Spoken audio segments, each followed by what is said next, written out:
او ډیر خلک دا وایي چې په چا باندې زکات فرض دی نو په هغه باندې قرباني هم فرض ده. دا خو صحیح ده، خدا خبره غلطه ده چې یو سړی وایي چې په ما باندې زکات فرض نه دی نو قرباني برا باندې هم فرض نه وي.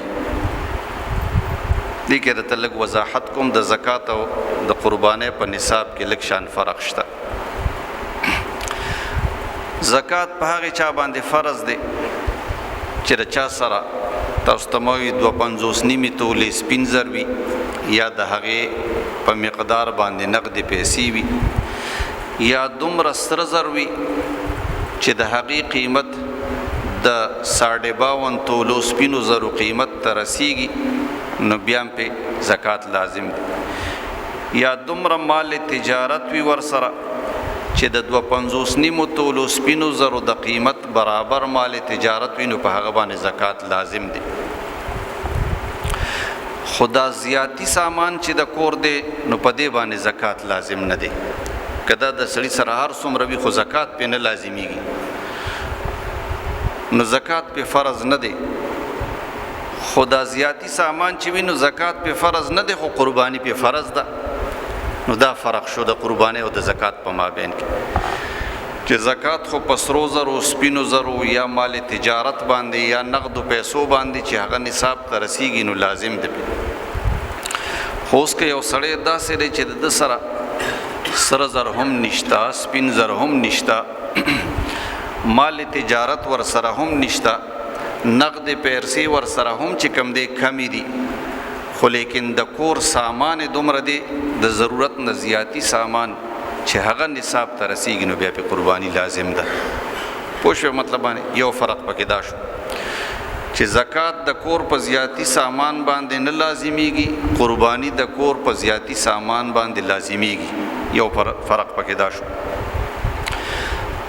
دویم فرق پکې دا دی چې د زکات کم نصاب دی نو د شریعت مطابق چې په هغې باندې د سپوږمۍ په حساب سره یو کال پوره تیر شي نو بیا پې زکات لازم دی.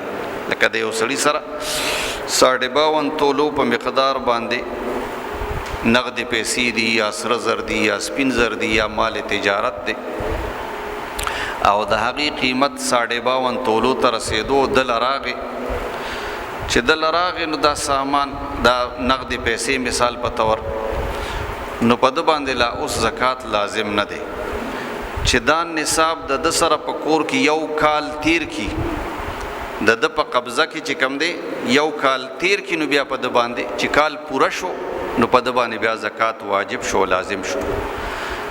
د قربانۍ په دې کې دا خبره ده چې ده لکه د غټ اختر په شپه باندې هم دومره پیسې راغلې چې هغه نصاب ته رسېدې د 52 تولو سپینو زرو قیمت ته رسېدو دغه نصاب او دغه پیسې نو په ده باندې د غټ اختر په ورځ باندې په سباله باندې هم قرباني لازمه ده.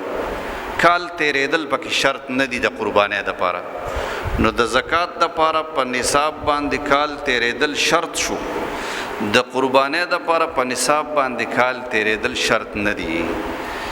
اوس که د غټ اختر په شپه باندې یا د غټ اختر په ورځ باندې په دې 3 ورځو کې دنه که دله دومره پیسې راغلې اول خو غریب خو که په 2 ورځ په 3 ورځ باندې د نور د پریوتو نه مخکې دله دومره پیسې راغلې چې هغه د 52 تولو سپینو زرو د قیمت برابر پیسې وي نو په ده باندې قرباني واجب ده.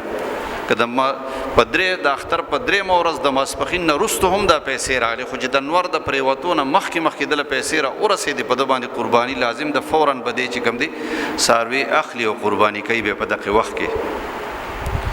په فرق باندې پوه شوې د زکات او د قربانۍ.